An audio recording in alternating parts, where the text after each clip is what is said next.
Now, 2 months ago, Kogi State Governor Yahaya Bello inspected a newly constructed 4 billion naira rice mill with the capacity to produce 50 tons of rice per day.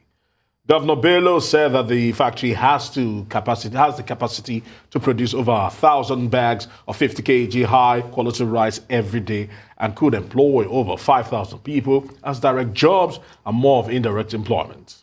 He added that over 300 million naira would be injected into the economy of Kogi State every month through the factory. According to the governor, the rice mill will also be producing fish and poultry meals because at the moment there are more than 500 fish ponds around Omidan, which supplies the rice mill. Now, joining us now to have a quick discussion around the project is Segun Olonade, who is Managing Director and Chief Executive Officer of the Kogi Confluence Rice. I want to say welcome to Newsday. Thank you for joining us today. The governor has said 5,000 people can be employed directly and more indirectly. Talk to us about the impact this rice mill will have on the economy of Kogi State. Thank you very much. I think it's not about the impact that it would have, it's the impact that it's already having in Kogi State.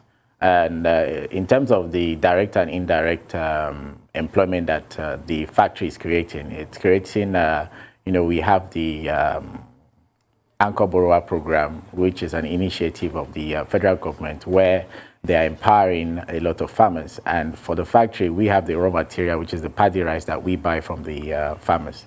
So we don't only buy from farmers in the location where the factory is. We also buy from various locations inside Kogi State and also outside Kogi State as well. So you see a situation whereby the factory being one of the biggest rice milling factory owned by Kogi State government in the northern part of Nigeria that is empowering over 5,000 farmers in the entire country, not just in Kogi State alone.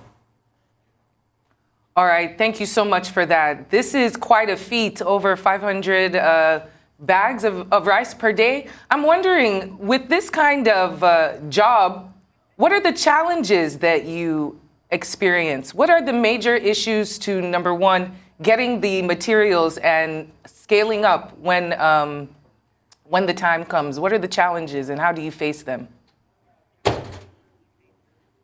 I think when we look at the challenges, one of our major challenges is the raw material. And one of our major challenges is the raw material. So you have a country, where the current government is doing everything they can, to fight, food insecurity in the country.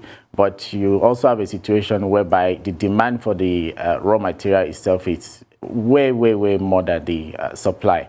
Yes, we have a lot of rice farmers. We have a lot of, innovations and programs that are helping farmers to ensure that our people go to farm. But as I speak, the level or the amount of processing plants that we have in the country, we don't have enough raw material that is feeding us. And we also have a challenge in terms of road infrastructure.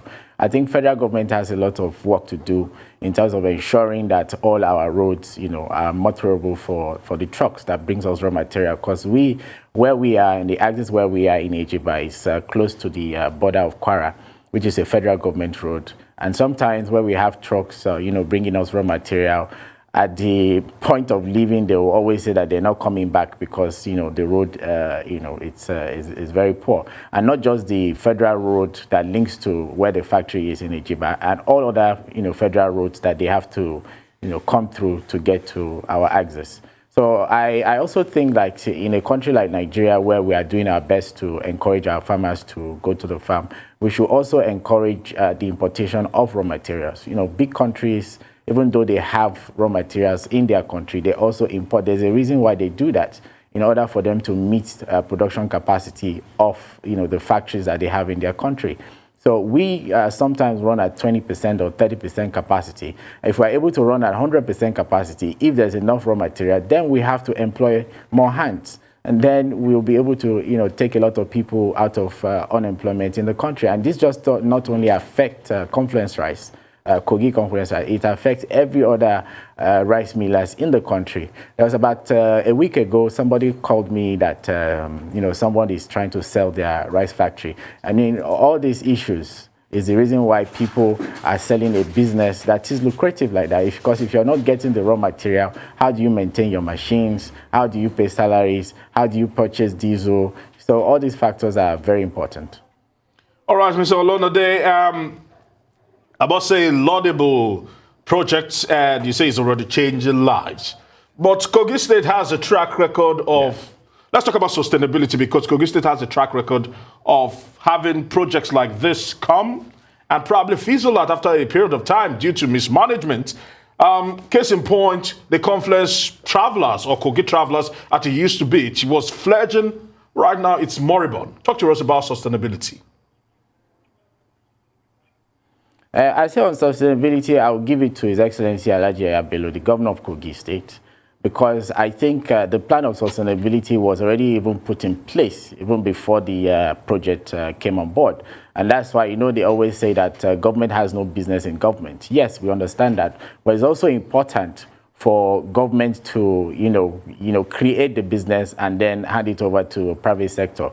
So I'm the MD CEO of Confluence Rice. I'm not a government official. I'm a businessman, and I'm the one who is running the factory and on a private level. So if you talk about sustainability, we have been running the factory based on our own funds, not on government funds. It's a government property, yes, but it's privately operated, and that is the only way you can sustain a business like that. So it's always, I think it's a challenge to every other state and federal government to ensure that they create this type of opportunities, because you have all these like the CACs and all these policies and programs that CBN has in order for you to tap into investments to create a factory like this.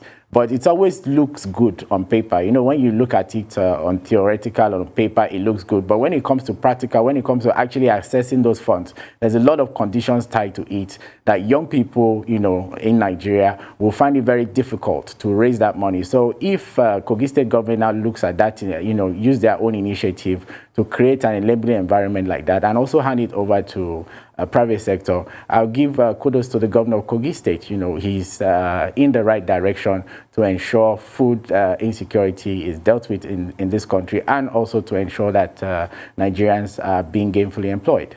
Segun Olonade, thank you so much for joining this conversation, and we wish you all the best.